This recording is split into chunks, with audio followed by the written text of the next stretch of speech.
Hello and welcome back बच्चों। स्वागत है आप सब बच्चों का आज के इस लेक्चर में। आज बात करने वाले हैं, देखो ये नीट फिजिक्स की सीरीज है लेकिन आईआईटी एडवांस के क्वेश्चन सॉल्व किए जा रहे हैं।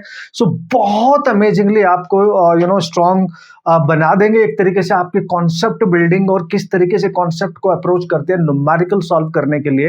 What are the different ways and different technique to solve the problem. This is the biggest problem जो बच्चा फेस करता है, राइट, इन फिजिक्स, राइट। उसको क्वेश्चन के कॉन्सेप्ट आ जाते हैं, समझ भी आ जाते हैं, बट अप्लाई करने नहीं आते। ये सीरीज एकमात्र सीरीज है जो आपके YouTube पे एकदम फ्री है और आपकी ये सारी स्किल डेवलप कर देगी, आपको बहुत स्ट्रॉन्ग बना देगी गाइज, ठीक है। और नीट के लिए सीरीज बनाई गई है। हालांकि जी मेंस वाले बच्चे जो अपना फर्स्ट अटेम्प्ट के लिए जा रहे होंगे, if you are here at YouCan physics, तो आप इसको यूज कर सकते हैं क्योंकि जी एडवांस की प्रॉब्लम है selected and that is super amazingly आपका टफनेस लेवल भी रीच कर जाएगा। सारे कॉन्सेप्ट आपके रिवाइज हो जाएंगे एक नंबर तरीके। तो आज वेव मोशन कि हम बात करने वाले, जैसे एसएचएम हमने कंप्लीट कर लिया था और उसके बाद हमने किया properties of solid and fluid, then today is wave motion, right. So all the problems are super important guys. Concept wise ले लो, उनका एप्लीकेशन कैसे करना है, सब कुछ आपको आ जाएगा इस लेक्चर के थ्रू। बने रहना मेरे साथ, नहीं हो तो सब्सक्राइब कर लेना। और this is seriously very very amazing to all of you. Comment करके बताना कोई भी डाउट होगा। The very first question guys, आप क्वेश्चन को ध्यान से देखेंगे, पढ़ेंगे, डेटा नोट करेंगे, फिर उसको जो बेसिक सा कॉन्सेप्ट है आराम से प्यार से उसको अप्लाई करेंगे, क्वेश्चन आपका सॉल्व हो जाएगा, ठीक है। और इसी तरीके से मैं आपको अप्रोच करना सिखाऊंगा कि कैसे प्रॉब्लम को क्रैक किया जाता है, ठीक है। Okay, so the point source emits sounds equal in all directions. Let's see, जैसे हमारा कोई भी लाइट बल्ब ले लो या कोई भी एक ऐसा पॉइंट सोर्स है जो हर डायरेक्शन में लाइट को इमिट कर रहा है ऑब्वियसली। तो मैं यहाँ पे मान लेता हूं कि एक ये लाइट सोर्स है जो हर डायरेक्शन में यहाँ से लाइट जा रही होगी, इधर भी जा रही है, इधर भी, और मैंने इस तरीके से वेव फॉर्म में लाइट मान लिया, इधर भी हर डायरेक्शन में ही लाइट जा रही होगी। आप समझ रहे होंगे मैं क्या कह रहा हूं। ये एक पॉइंट सोर्स है, मतलब ये एक सोर्स है जहां से लाइट इमिट हो रही है इन ऑल डायरेक्शन ऑब्वियसली। तो हमारा सबसे बड़ा स्रोत क्या है, सोर्स क्या है आपका लाइट का? ऑब्वियसली जो आपको नेचुरल लाइट प्रोवाइड कर रहा है सन है ना, सूर्य, और वो हर डायरेक्शन में दे रहा है लाइट आपको भाई। तो वो बोल रहे हैं in all direction in a non absorbing medium the 2 points P and Q are at a distance 9 metre and 25 metre.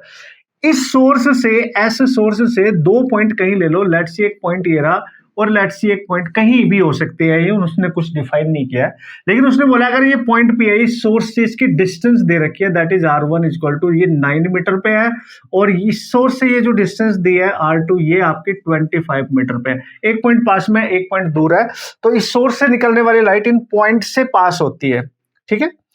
The ratio of amplitude of waves at point P and Q, तो P और Q पे जो wave पहुंचेगी उनका amplitude का ratio बताना है। मतलब सपोज करो यहाँ पे जो वेव पहुंचेगी उसका एम्पलीट्यूड A1 है और यहाँ पे पहुंचेगी उसका A2 है, कूल है। और जो सोर्स होता है जो लाइट इमिट करता है उसकी इंटेंसिटी होती है, लेट्स सी I। बच्चों आप सबको पता होना चाहिए जो इंटेंसिटी होती है ना, सबसे पहले वो एम्पलीट्यूड के स्क्वायर के डायरेक्टली प्रोपोर्शनल होते हैं। ये पॉइंट तो एकदम क्लियर है आपके दिमाग में क्योंकि हमने पढ़ रखा है और ये याद भी होना चाहिए। इंटेंसिटी और एम्पलीट्यूड में ये रिलेशन होता है। एंड दूसरा पॉइंट याद होना चाहिए कि जो सोर्स लाइट को इमिट कर रहा है और उससे दूर किसी पॉइंट की जो डिस्टेंस है उसमें और इंटेंसिटी में क्या रिलेशन होता है, इनवर्सली होता है। इनवर्स स्क्वायर लॉ को फॉलो करती है intensity directly proportional to 1/r, नहीं r स्क्वायर होता है, स्क्वायर लॉ को फॉलो करती है इनवर्स फॉर्म में। तो I और ये, तो क्या लिखेंगे आप, a square is inversely proportional to r square, square आपका हट जाएगा तो a is inversely proportional to r। तो now there is a relationship guys, and this is the relationship की जो एम्पलीट्यूड होगा वो जस्ट सिंगल पावर यानी इनवर्स फंक्शन है, हाइपरबोलिक फंक्शन है, 1/r पे डिपेंड कर रहा है। तो आप लिख सकते हैं A1 over A2 equal to R2 over R1। तो जो A1 माना है हमने 9 मीटर के डिस्टेंस पे माना है और A2 माना है जो एम्पलीट्यूड यहाँ पे होगा वो इतने डिस्टेंस पे माना है। तो R2 25 है और ये आपका 9 है, तो यही रेशियो होगा। तो जो एम्पलीट्यूड का रेशियो होगा जो P पॉइंट पे रीच करेगी, अगर मैं इसको P मान लेता हूँ अब और इसको Q पे, जो एम्पलीट्यूड होगा वेव जो वहां पे जाएगी इसके एम्पलीट्यूड का रेशियो होगा 25 बाई रेशियो रन। And this is a basic concept dependent numerical, but sometime बच्चे के माइंड में नहीं रहता, तो that's why this is how you can approach the kind of problem, and all the problem are super important concept wise, सब कुछ आपको सीखने को मिल जाएगा भाई, ठीक है। तो यार जो क्वेश्चन नंबर 2 है, हालांकि ये मल्टीपल टाइम्स क्वेश्चन आ चुका है मेंस में, आगे आईआईटी में तो पहले आया ही है, और पुराने जमाने से मेंस में भी मल्टीपल टाइम आ गया, नीट में भी मल्टीपल टाइम आ गया है क्वेश्चन। तो देख लेते हैं क्वेश्चन, आप देख के पढ़ लिया करो और ये शीट डाउनलोड करके रख लेना, बहुत अमेजिंग है भाई। तो a cylindrical tube open at both ends, एक सिलिंड्रिकल ट्यूब है, let's see this is the tube, दोनों एंड पे ओपन है, मतलब इधर भी ये ओपन ही है, देख सकते हो इधर भी ओपन ही है, दोनों एंड पे ओपन है, ठीक है। Has a fundamental frequency F in air, और इसके सराउंडिंग जो मीडियम है वो एयर है, और जब इसमें एयर वाइब्रेट कर रही है तो उसकी फंडामेंटल फ्रीक्वेंसी एफ दे रखी है, यानी F1 उसकी जो fundamental frequency that is F.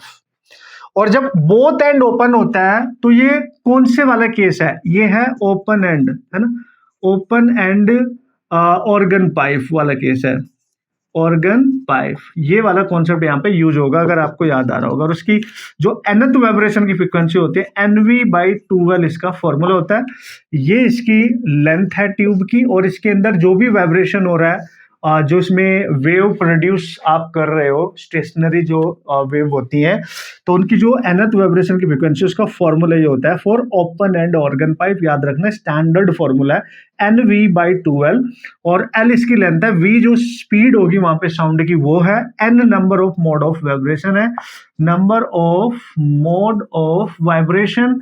बस ये फॉर्मूला, ये कॉन्सेप्ट याद होंगे तो बात बन जाएगी, ठीक है। Okay sir, the tube is dipped, तो उसने बोला फंडामेंटल फ्रीक्वेंसी है, पहले यही बता देता हूं। तो फंडामेंटल का मतलब होता है बच्चों, जब भी वो बोले फंडामेंटल, फंडामेंटल फ्रीक्वेंसी मतलब लीस्ट फ्रीक्वेंसी कब मिलेगी, जब n की वैल्यू 1 होगी, क्योंकि यहाँ n की वैल्यू 1 से स्टार्ट होगी, 0 तो नहीं रख सकते ना, तो 1 पे जो फ्रीक्वेंसी आएगी उसको फंडामेंटल कहते हैं। मतलब यहाँ पे जो फ्रीक्वेंसी आएगी वो दे रखी है उसने f, तो f इक्वल टू हो जाएगी V/12। तो कहीं ना कहीं V/12 की वैल्यू हमारे को f दे रखी है, this is the formula of fundamental frequency, तो ये हमारे को गिवन है। बात क्लियर हो जाती है, यहां से कॉन्सेप्ट भी समझते जाना, क्वेश्चन तो कर ही लेंगे ना। The tube is dipped vertically in water such that half of its length is in water now. अब इसके साथ एक्सपेरिमेंट किया गया कि सपोज करो इस बीकर में हमने लाइक वाटर फिल कर लिया है गाइज, इसमें वाटर भर रखा है आपने, और इस ट्यूब को इसमें आपने आधा इसमें डिप कर दिया है, तो जो हाफ लेंथ है इसकी ये वाली, ये तो वाटर में चली गई, और जो हाफ लेंथ है वो बची। तो ऐसा करने से क्या होता है बेसिकली, कि जो दोनों एंड पे ओपन थी, दोनों एंड पे ओपन थी, दोनों एयर में ही थी, एक एंड में वाटर भर गया, और वाटर क्या कर देगा, नीचे वाले यहां तक इस एंड को क्लोज कर देगा। तो एक्चुअली में इसको अब हम मानेंगे क्लोज्ड एंड, अब इसका नाम हो गया क्लोज्ड एंड, जो भी होगा पाइप या जो भी आप इसको मान रहे हो, ट्यूब मान रहे हो, पाइप मान रहे हो। अब इसका नेचर चेंज होगा, पहले बोथ एंड ओपन है, एक एंड पानी भरने की वजह से अब एयर में जो एंड है ओपन यही है केवल, तो इधर से वाइब्रेट करेगी, तो एक क्लोज्ड एंड की तरह काम करेगी, ध्यान रखना ऐसे करते ही। बोल रहे जैसे उसको आधी आधी बोले, चूंकि इसमें क्वेश्चन में हाफ बोला है तो जरूरी नहीं हाफ लेंथ होगी, कितना भी पोर्शन हो सकता है, 1/3 हो सकता है, 2/3 हो सकता है, 1/4 हो सकता है, whatever, but that is the important case कि ये ओपन नहीं रहेगी, अब ये क्लोज्ड हो जाएगी।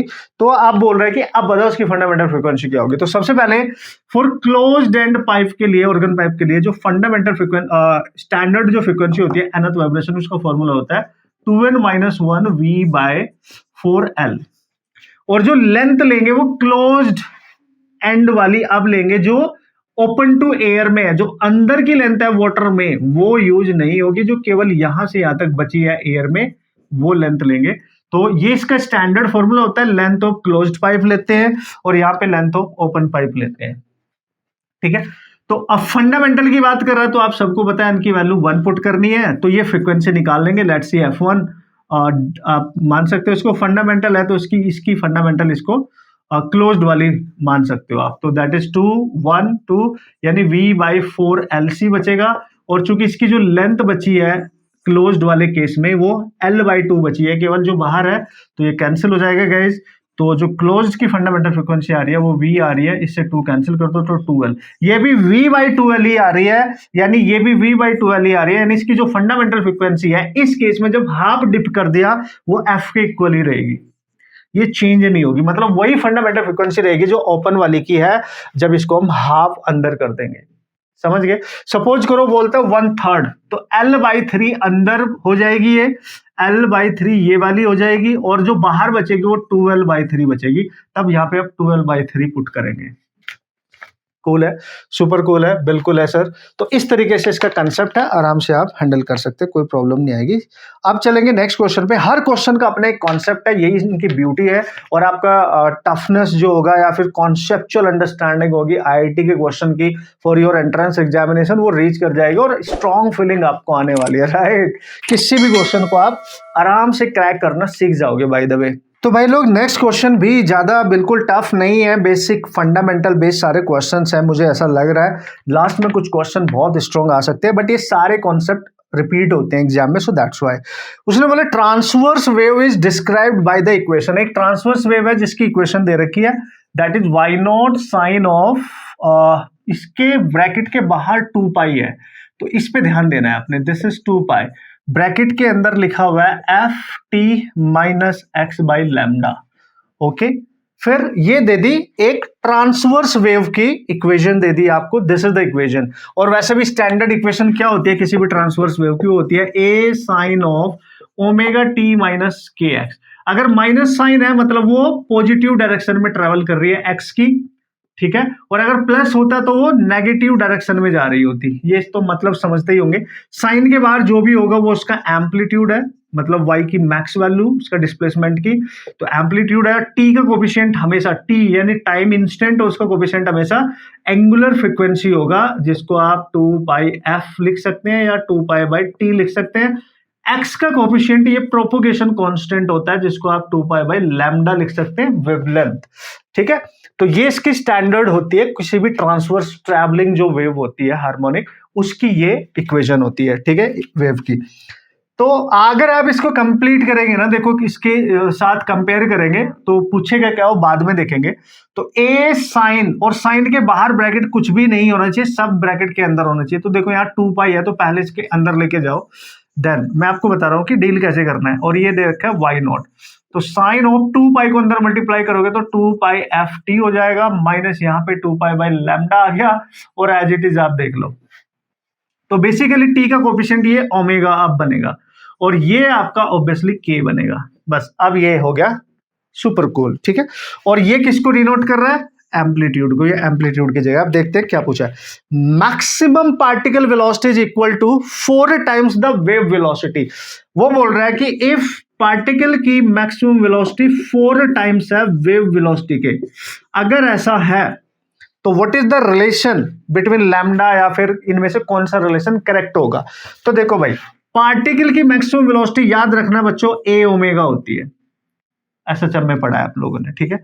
और 4 टाइम्स है वेव वेलोसिटी, हमेशा क्या होती है, वेव वेलोसिटी को याद रखना ओमेगा बाई के का रेशियो होती है। कभी भूल जाओ तो कोफिशिएंट ऑफ t डिवाइड में कोफिशिएंट ऑफ x, वो ओमेगा बाई के ही आएगा, बस पुट करो। तो ओमेगा से ओमेगा कैंसिल हो जाएगा आपका, तो a क्या है यहाँ पे, y0 है, 4 इंटू 1 बाई के की वैल्यू क्या है, 2 पाई बाई लैम्डा, तो 2 पाई बाई लैम्डा नीचे तो ऊपर जाएगा, और ये कैंसिल हो जाएगा। तो आप देख सकते हैं लैम्डा इज इक्वल टू आ जाएगा guys pi y0 by 2। I think this is your correct answer. तो this is the relation between y0 and lambda, and बहुत बेसिक सा है, आप समझ सकते हैं। चलते हैं नेक्स्ट क्वेश्चन की तरफ। तो मैं बस ये चाहता हूँ कि आपको हर तरीके का क्वेश्चन सॉल्व करना आना चाहिए, और आपको डील करना आना चाहिए कि इस टाइप के क्वेश्चन को सॉल्व कैसे किया जाता है बेसिकली, ठीक है। ओके गाइस, सो जो ऐसे क्वेश्चन ऑलरेडी आपके एग्जाम में पहले भी आ चुके हैं, बट फिर भी ये क्वेश्चन चूंकि आईआईटी के क्वेश्चन है, सो दैट्स वाई ये डिक्टो ही आ जाते हैं, इनको थोड़ा बड़ा चेंज करके आपको दे दिया जाएगा। बाकी आपके नीट के पीओक्यू में ऐसे क्वेश्चन काफी आए हैं, but standard point is that कि सम ऑफ द क्वेश्चंस ऐसे आएंगे इस पूरी जर्नी में जो डिक्टो मिल जाएंगे आपके एग्जाम में, एज इट इज मिलते हैं भाई। तो देख लो, नेक्स्ट क्वेश्चन एक बेस्ट क्वेश्चन माना जा सकता है for the point of view of NEET entrance examination, क्योंकि मैथमेटिकली भी स्ट्रॉन्ग है। So the displacement of a particle executing periodic motion कर रहा है कोई भी, और उसका डिस्प्लेसमेंट कुछ इस प्रकार दे रखा है कि y is equal to 4 cos of square है cos का, और यार t/2 है into sine of 1000 of t. This is the expression given which represent the displacement of a particle that is executing periodic motion. Okay guys, this expression may be considered to be a result of superposition of the independent harmonic motions. मतलब वो ये कह रहा है कि ये जो expression है ना, ये how many number of harmonic motions का कॉम्बिनेशन है, क्योंकि ये तो नहीं कर रहा है. देखो यहाँ पे cos का स्क्वायर हो गया इंटू साइन ओमेगा टी है. तो जब ऐसे क्वेश्चन आएंगे ना, तो आपने पता क्या करना है, इस पूरे एक्सप्रेशन को जैसे साइन की पावर 1 है या cos की पावर 1 होती है, इस टाइप के फंक्शन में रिप्रेजेंट करना है. और कितनी हार्मोनिक मोशन, याद करो कोई भी सिंपल हार्मोनिक मोशन है, उसका एम्पलीट्यूड, उसका डिस्प्लेसमेंट, उसका इक्वेशन आप कैसे लिखते थे, या तो लिखते थे a साइन ओमेगा टी, या फिर लिखते थे a cos ओमेगा टी. मतलब आपको या तो साइन में बदलना है या cos में. हो सकता है वो मल्टीपल फंक्शन हो, मल्टीप्लाई नहीं होने चाहिए उनके बीच में, एडिशन होगा तब हम कह सकते हैं, लेकिन उनकी पावर 1 होनी चाहिए. तो साइन होगा या cos होगा, और वो मल्टीप्लाई में नहीं प्लस में आपको कन्वर्ट करना पड़ेगा, तब आप काउंट कर सकते हैं कि कितने डिस्प्लेसमेंट होंगे, उन्होंने मिलकर इसको बनाया होगा. तो हमारा काम है cos और साइन को अलग करना और cos की पावर को 1 करना. This is our target. ठीक है, या तो हमें साइन बनाना है या cos बनाना है. एक होगा तो एक ही होगा, दो फंक्शन होंगे तो दो हो जाएंगे, तीन होंगे तो तीन होंगे. अब देखो कैसे करेंगे. तो अगर इसकी पावर को 1 बनाना है तो सबसे सीधा सा लॉजिक है, cos स्क्वायर t/2 है तो मतलब हाफ एंगल है, तो आप cos t का फॉर्मूला यूज करेंगे जिसमें cos ही होगा. तो क्या होता था 2 cos ऑफ स्क्वायर, चूंकि यहाँ t लिया तो यहाँ t/2 लेंगे. ये ध्यान रखना है बच्चों, बस आपने cos का फॉर्मूला यूज होगा. अब देखो ये टर्म यहां से निकाल दो आप, अगर आप ध्यान से देखेंगे इसमें इस 4 को आप 2 into 2 लिख लो ऐसे, तो ये पूरा टर्म कंसिडर करो. ठीक है, इस 1 को इधर ले आओ तो cos t+1 हो जाएगा, और यहाँ आ जाएगा 2 cos ऑफ स्क्वायर t/2. तो इसकी जगह हम रिप्लेस कर सकते हैं. तो हम लिखेंगे 2 into, क्योंकि ये वाला 2 तो इसके साथ रिप्लेस हो चुका है, यहाँ पे आ जाएगा cos of t+1 into sine of 1000 of t. क्या आपको मेरी बात समझ में आ रही है मैं क्या कह रहा हूँ? स्क्वायर 1 करना है और इनका जो मल्टीप्लीकेशन का साइन है उसको प्लस में बदलना है, तभी हम काउंट कर पाएंगे ना भाई, तभी हम हार्मोनिक फंक्शन बना पाएंगे ना.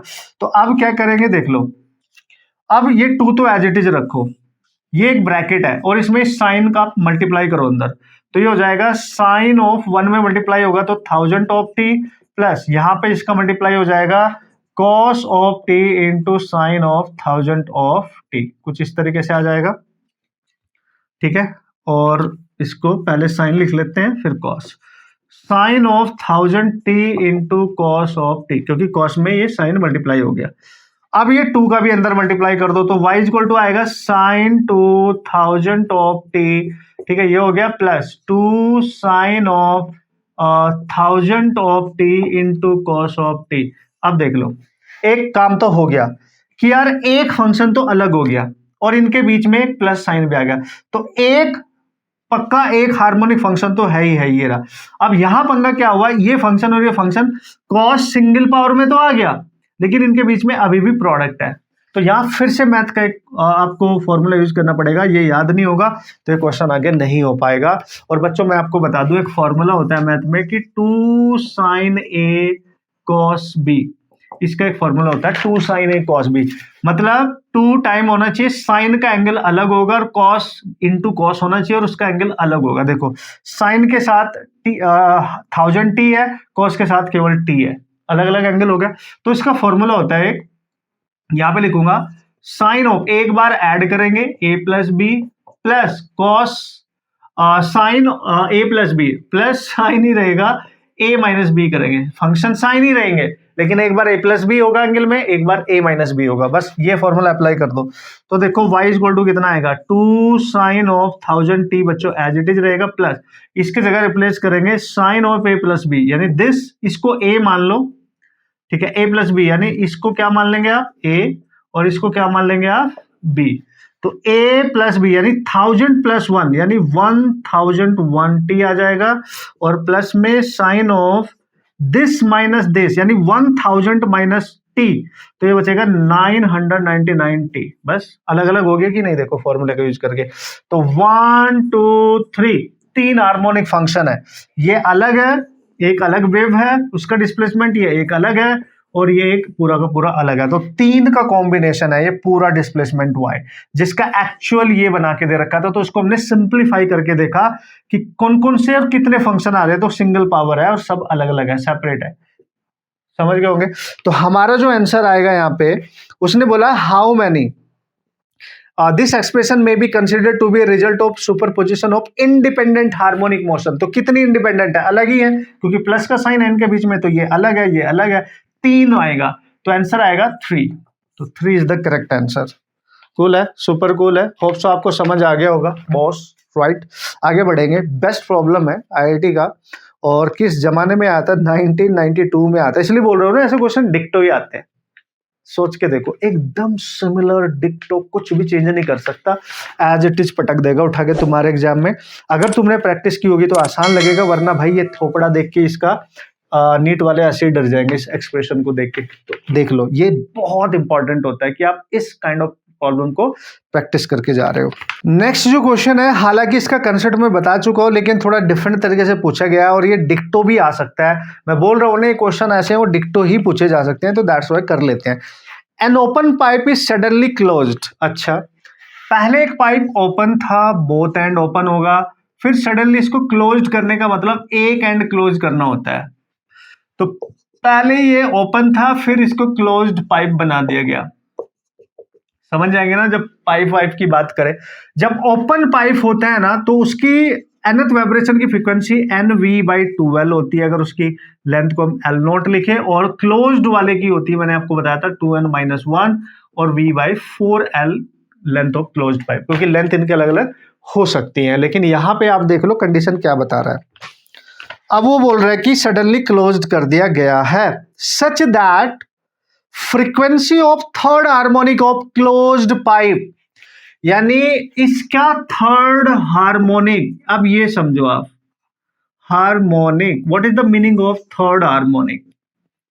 थर्ड हार्मोनिक का मतलब होता है इसकी जो फ्रीक्वेंसी निकल के आएगी ना, वो अपनी ओरिजिनल फ्रीक्वेंसी की कितनी टाइम्स है, मतलब एन की क्या वैल्यू मैं यहां पुट करूं कि इसको सॉल्व करके 3 आना चाहिए, 3, बस सिंपल। तो अगर मैं n को यहाँ पे 2 पुट करूंगा, तो देखो ये फ्रीक्वेंसी कितनी आएगी थर्ड हार्मोनिक में, यानी 2 2 4 -1 3V/4L आएगी कि नहीं आएगी, ये देख लो। बात समझ गए? This is the frequency of third harmonic, ऐसे समझ रहा है आपने, ठीक है। उसने बोला कि the frequency of the third harmonic of closed pipe is found to be higher by 100 hertz the fundamental frequency of open pipe. इसकी फंडामेंटल बोल रहे हैं, यानी n की वैल्यू जस्ट 1 लेना है, तो इसकी जो फ्रीक्वेंसी आएगी वो V/2L आएगा, और इसी को क्लोज किया गया तो लेंथ तो सेम ही रहेगी, तो L ही लिख लो आप डायरेक्ट। कूल है। तो इसकी, तो वो बोल रहा है ये वाली जो फ्रीक्वेंसी है ना थर्ड हार्मोनिक की क्लोज्ड वाली, वो 100 ज्यादा है, यानी 100 ले लो प्लस ये वाली उसमें ऐड कर दो V/2L। समझ गए? मतलब जो थर्ड हार्मोनिक है क्लोज्ड की, वो इसकी फंडामेंटल फ्रीक्वेंसी से 100 ज्यादा है, तो इसमें 100 ऐड कर दो और वैल्यू पुट कर दो, तो इसकी वैल्यू कितनी आ रही है 3V/4L, और इसको इधर लाओ -V/2L, और इक्वल टू हो जाएगा 100। सॉल्व कर लो गाइस। आपसे क्वेश्चन क्या पूछ रहा है, so what is the fundamental frequency of open pipe. चलो कर ही लेते हैं। V/2L की वैल्यू चाहिए अल्टीमेटली, तो इसका एलसीएम कितना आ गया आपका 4L आ गया, तो 3V-2V आ जाएगा, और ये 100 होगा, तो यहाँ पे V/4L बचेगा गाइस, और ये 100 होगा। आपसे पूछ रहा है ओपन पाइप की फंडामेंटल फ्रीक्वेंसी निकालो, मतलब अगर F1 को चाहिए तो V/2L निकालना है, तो ये V/4L है, तो इसको 1/2 अलग कर दो और इसको V/2L कर दो, और ये हो जाएगा 100। तो दिख रहा है गाइस आपको 1/2, ये हो गई फंडामेंटल ऑफ ओपन पाइप की फ्रीक्वेंसी, और ये 100 है, तो 2 उधर जाएगा तो 200 हर्ट्ज होगा। यानी जो ओपन पाइप आपको यहाँ पे फिलहाल दिख रहा है, इसकी जो फ्रीक्वेंसी होनी चाहिए वो 200 हर्ट्ज होनी चाहिए, जो इसकी फंडामेंटल लिस्ट फ्रीक्वेंसी होगी। समझ गए होंगे भाई लोग आप। This is the way to solve the problem, not a very big deal, not very difficult, these are the problem जिनको बच्चा आराम से हैंडल कर सकता है। बट जो लास्ट के क्वेश्चन आएंगे ना, टोटल क्वेश्चन इसमें 17-18 होंगे, जो लास्ट के 7 क्वेश्चन होंगे ना, वो बहुत ही अच्छे क्वेश्चन और भी सोचने वाले आपको मिलेंगे। ये बेसिक कंसेप्ट है, इससे फायदा ये हो रहा है कि पूरे चैप्टर के कंसेप्ट आपके 10 तरीके से रिवाइज भी हो जाएंगे, और कैसे एप्लीकेशन किया जाता है भाई ये भी पता चल जाएगा। और जो स्ट्रॉन्ग वाली फीलिंग हमारे को चाहिए जी एडवांस के क्वेश्चन सॉल्व करने की, वो तो आ ही जाएगी ऑब्वियसली इस सीरीज के through. That's why this is the series to all of you to crack your NEET 2026 without any fear. और वैसे भी don't fear because you can physics is here, right. तो एक बहुत प्यारा सा क्वेश्चन है, मतलब उसको भी देख लिया जाए किस तरीके से उसकी लिंकेज बनाई गई है, उसको डिजाइन किया गया, और कैसे आप उसको क्रैक कर सकते हो, सॉल्व कर सकते हो। उसने बोला extension in a string obeying Hooke's law is x. एक स्ट्रिंग है और उसमें एक्सटेंशन किया गया है एक तरीके से, और वो कितना हो गया, एक्स हो गया। The speed of transverse wave, हाँ ये ध्यान देने वाली बात है, ट्रांसवर्स वेव की जब भी बात करें, ट्रांसवर्स वेव की जब भी बात करेगा, उसकी जो स्पीड की बात करेगा गाइज v की, तो याद रखना वो हमेशा होती है under root of t by mu. Mu आपकी लीनियर मास डेंसिटी है, ये है आपकी लीनियर मास डेंसिटी, यानी म्यू का फॉर्मूला आप लिख सकते हो मास पर यूनिट लेंथ। कूल है, सुपर कूल है। और मास अगर नहीं गिवन है तो मास को लिख सकते हो उसका volume into density by L, और वॉल्यूम को आप लिख सकते हो क्योंकि वो वायर है, उसका एरिया इनटू उसकी length into density by L, और एल से एल कैंसिल हो जाएगा। तो मास डेंसिटी को आप, लीनियर मास डेंसिटी को आप एरिया इनटू उसकी मटेरियल जो डेंसिटी होगी वायर की, उसके टर्म्स में लिख सकते हो। और चूंकि वो जो वायर होगा ऑब्वियसली कोई ना कोई उसका क्रॉस सेक्शनल एरिया भी होगा, तो पाई आर स्क्वायर इंटू सिग्मा, यानी रेडियस के टर्म्स में भी लिख सकते हो, कहीं जरूरत पड़ेगी तो मैंने बता दिया आपको। और टी उस वायर में टेंशन है, यानी फोर्स है उसका। तो आप अल्टीमेटली दे सकते हो ट्रांसवर्स वेव किसी स्ट्रिंग में जो ट्रेवल करती है, वेव ट्रांसवर्स वेव स्ट्रिंग में, वो टेंशन के रूट के टी के डायरेक्टली प्रोपोर्शनल है। एक बात तो यहां रख लो याद आप, ठीक है भाई। तो स्पीड ऑफ ट्रांसवर्स वेव बता रहा है कि क्या होगा। The speed of transverse wave in A stretched string is v, initially v है जब उसका एक्सटेंशन x है। If the extension in the string is increase 1.5x, तो बताओ नई स्पीड क्या होगी। तो अल्टीमेटली यहाँ पे स्पीड और टेंशन में तो ये रिलेशन है, लेकिन टी और उसमें क्या रिलेशन होगा आप सबको पता है बच्चों। जो हुक्स लॉ होता है उसका फोर्स होता है माइनस के एक्स, यानी फोर्स का काम यहाँ टेंशन करेगा, टेंशन एक्स के डायरेक्टली प्रोपोर्शनल है, मैग्नीट्यूड अगर ले ले तो टेंशन जब एक्सटेंशन के डायरेक्टली प्रोपोर्शनल आ रहा है, इसका मतलब जो स्पीड होगी इसके रिलेशन से वो भी अंडर रूट एक्स के डायरेक्टली प्रोपोर्शनल होगी। मतलब अगर मैं दोनों साइड का स्क्वायर कर दूं तो v1 ओवर v2 का होल स्क्वायर, और यहाँ जाएगा x1 ओवर x2, या इसको हटा ही दो आप, इसी पे रूट रखेंगे तो x1 x है और बाद में उसको बढ़ा के 1.5x कर दिया गया, ये कैंसिल हो जाएगा। I hope you guys understood. और नीचे आ जाएगा अंडर रूट ऑफ 1.5 गाइज, और हमें v2 चाहिए नहीं वेलोसिटी, क्योंकि v1 आपको v दे रखी जब एक्सटेंशन ये था, तो v2 आपकी आ जाएगी अंडर रूट 1.5 इंटू एक्स, यही आएगा। जब इसको आप सॉल्व करोगे तो आई थिंक ये लगभग आएगा 1.22 और v। This is your answer and this is the relationship between all these concept. Basic है लेकिन अच्छे कॉन्सेप्ट है, इसमें कोई शक वाली बात नहीं है, तो आपको रिलेट करना आना चाहिए, ठीक है जनाब। और नेक्स्ट क्वेश्चन तो और भी स्ट्रॉन्ग है, बेस्ट है, एकदम डिक्टोइच आने के लिए। सो बने रहना भाई मेरे साथ throughout the session, and we all together will discuss awesome concept, how to solve the problem using those concept. और जो आपकी फिजिक्स की प्रॉब्लम है वो समाप्ति हो जाएगी इस पूरी सीरीज को। जो बच्चा आज नहीं तो कल जैसे जैसे एग्जाम पास आएंगे, मेरे को पता है इस सीरीज सबसे स्ट्रांगली आपके काम आएगी। इंडिया की किसी भी एकेडमी की आपने all India test series join कर रखी है, इसको करके जाओगे वहां पे अच्छे अच्छे से क्वेश्चंस आपको अप्रोच करने आ जाएंगे, सॉल्व करने आ जाएंगे after completing this series 100%। Okay guys, so next question again same formula based I think so, और चूंकि है तो कर लेते हैं। Let's see what is the question and how we can deal with the kind of problem. उसने बोला two vibrating string है ऑफ सेम मटेरियल के बने हुए हैं। सेम मटेरियल का मतलब समझ रहे हो आप, डेंसिटी उनकी सेम होगी, दो स्ट्रिंग है, डेंसिटी सेम कर दो। स्ट्रिंग की बात कर रहा है, सबसे पहली बात तो है कि स्ट्रिंग है, ठीक है sir. Two vibrating string of same material but length अलग अलग है, एक लेंथ ये रही एक ये रही। लेट्स सी इसकी लेंथ है एल और इसकी लेंथ है आपकी 2L दे रखी है। और चूंकि ये वायर है तो भाई मैंने आपको बताया ये कुछ इस तरीके से दिख रहा होगा, इसकी जो रेडियस होगी क्रॉस सेक्शनल R1 R दे रखी है, और ये वाले की जो रेडियस है वो कितनी दे रखी है भाई, वो पहले वाले की 2R है, सॉरी गाइस, पहले वाले की 2R है और दूसरे वाला ऑब्वियसली लेंथ बढ़ गई है तो पतला हो जाएगा, तो इसकी जो रेडियस है भाई वो दे रखी है आपको R2, दैट इज R।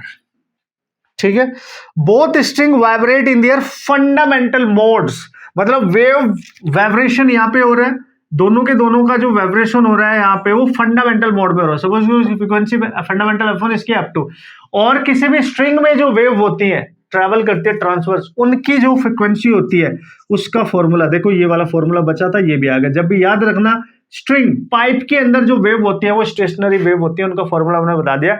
कोई भी स्ट्रिंग है जैसे गिटार का स्ट्रिंग है, उसमें जो वेव ट्रैवल कर रही है स्ट्रिंग में, तार में, स्ट्रिंग में, राइट, उसमें जो वेव ट्रैवल कर रही है उसका फॉर्मूला होता है n/2L √T/μ।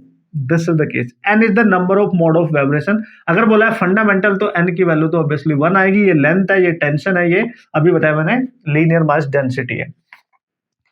Okay, the one length L and with the frequency ν1, जिसकी लेंथ L है उसकी फ्रीक्वेंसी उसने दे रखी है ν1, और and other with the frequency this that is ν2। तो अगर मैं इसको लिख लूं F1/F2, और लेंथ पे डिपेंड कर रहा है, टेंशन क्या है उनका, दे आर सेम टेंशन है, यानी टी सेम दिया है, क्वेश्चन में दिया है, तो केवल एंड केवल ये फ्रीक्वेंसी आप देख सकते हो एल और म्यू पे डिपेंड कर रही है, तो मैं इसको L2/L1 लिखूंगा क्योंकि एल के इनवर्सली प्रोपोर्शनल है, अंडर रूट में μ2 के इनवर्सली प्रोपोर्शनल है, तो μ2/μ1 लिख सकते हो। और चूंकि वहां पे उसने लीनियर मास डेंसिटी नहीं दी है, रेडियस अलग अलग दे दिया है, अभी मैंने आपको बताया था म्यू को हम लिख सकते हैं πr² इंटू सिग्मा, और सिग्मा भी मटीरियल सेम है तो वो भी सेम होगी, यानी mu is directly proportional to R²। Simple. तो इसका मतलब अगर mu is directly proportional to R² है तो इसको हम ऐसे भी लिख सकते हैं F1/F2 L2/L1, और रूट से बाहर R² आएगा तो R2/R1 बचेगा। सिंपल है ना भाई धुरंधर खिलाड़ियों। अब सारी वैल्यू पुट कर दो। L2 कितनी है 2L, ये L, रेडियस R, और ये 2R, ये तो 1 आ रहा है, तो इसका मतलब F1 अगर आपकी दे रखी है, कितनी दे रखी है, F1 रेशियो ही पूछ रहा है, तो ν1/ν2 की वैल्यू तो 1 आ रही है, and this is the approach to solve this problem। Okay, no problem. देखो कोई दिक्कत वाली बात नहीं है यार, आपको बस एप्लीकेशन, तीनों फॉर्मूले आपको पता चल गए। स्ट्रिंग में जो वेव ट्रैवल करेगी, वाइब्रेट करेगी, उसका फॉर्मूला ये होता है, और ऑर्गन पाइप जैसे कि ये वाला है ना, पाइप मतलब कोई भी चीज, ये पाइप ही तो है, एक एंड क्लोज्ड है एक ओपन है, ऐसे फूक मारो उसमें, एयर ब्लो करो, सिट्टी बजेगी, वो जो सिट्टी बज रही है साउंड ब्लो कर रही है इसके अंदर, बस सिंपल है।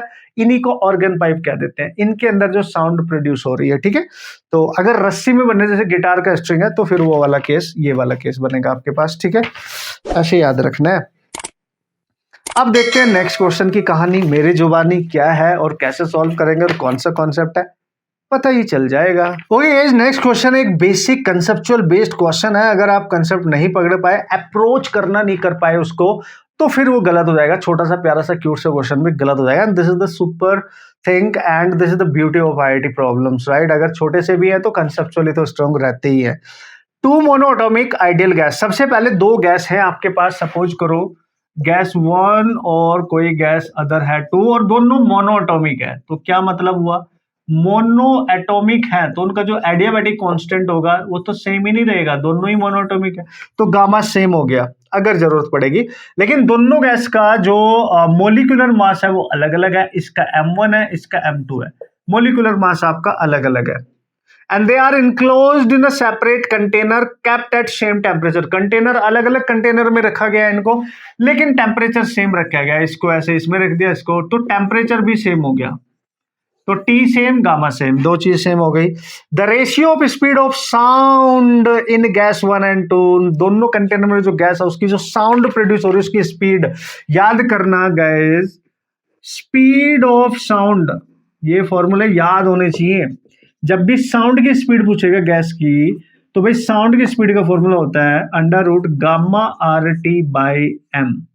T is the temperature, M is the molecular mass जो बन रहा है उसका, ठीक है, और R is the gas constant और gamma is the adiabatic constant, ये तो पता ही होगा। ये भी सेम, गामा R पहले से ही कांस्टेंट है और ये भी सेम। तो साउंड की स्पीड केवल एंड केवल यहाँ पे बदलेगी उनके मॉलिक्यूलर मास की वजह से, जो कि अंडर रूट में इनवर्सली प्रोपोर्शनल है। तो पहली गैस की स्पीड, दूसरी गैस की स्पीड, तो अंडर रूट में m2 ऊपर जाएगा, ऑब्वियसली m1 नीचे आएगा, and this is your answer, simple. You just remember this formula and how to understand the language of the question. ये सीख लिया तो ये क्वेश्चन इजी है, घना इजी है, उड़ा डालेंगे, फोड़ डालेंगे, तुम सॉल्व कर डालोगे, इसलिए टेंशन नहीं लेने का, आगे बढ़ते हैं बॉस, राइट। नए हो सब्सक्राइब करके रख लेना। अमेजिंगली आपको फिजिक्स के कॉन्सेप्ट को एप्लीकेशन कैसे करते हैं, यूज कैसे करते हैं, मल्टीपल तरीके क्या होते हैं, अंडरस्टैंड कैसे करते हैं, सब कुछ सीखने को मिलेगा। Okay guys, one of the main problem जो, हालांकि ये मेरे को पहले करना चाहिए था लेकिन मैंने ध्यान नहीं दिया बॉस, इसके बाद वाला क्वेश्चन, 2 क्वेश्चन मैंने पहले कर दिए, तो नो प्रॉब्लम, चलो इसको अभी सॉल्व करते हैं। उसने बोला the ends of a stretched wire of length L are fixed at this end this. ऐसे समझो कि एक वायर है और बोथ एंड पे उसको फिक्स कर दिया गया है इस तरीके से। तो यहां पे x की वैल्यू 0 है और यहां से यहां तक इसकी लेंथ L है, तो ये x की वैल्यू L है, दोनों एंड पे फिक्स कर दिया गया है। In one experiment the displacement of wire is, कि कोई एक्सपेरिमेंट किया गया और उसका जो डिस्प्लेसमेंट मिला पहला वायर का, वो मिला a sine of pi x by L into sine of omega t, and energy मिली इसकी E1, ठीक है। एंड इन अदर एक्सपेरिमेंट जो किया गया, वहां पे डिस्प्लेसमेंट मिला a sine of 2 pi x by L into sine of 2 omega t, and energy मिली E2, ठीक है। So then what is the relation between E1 and E2? Obviously experiment wave का ही है, क्योंकि डिस्प्लेसमेंट वेव का ही है।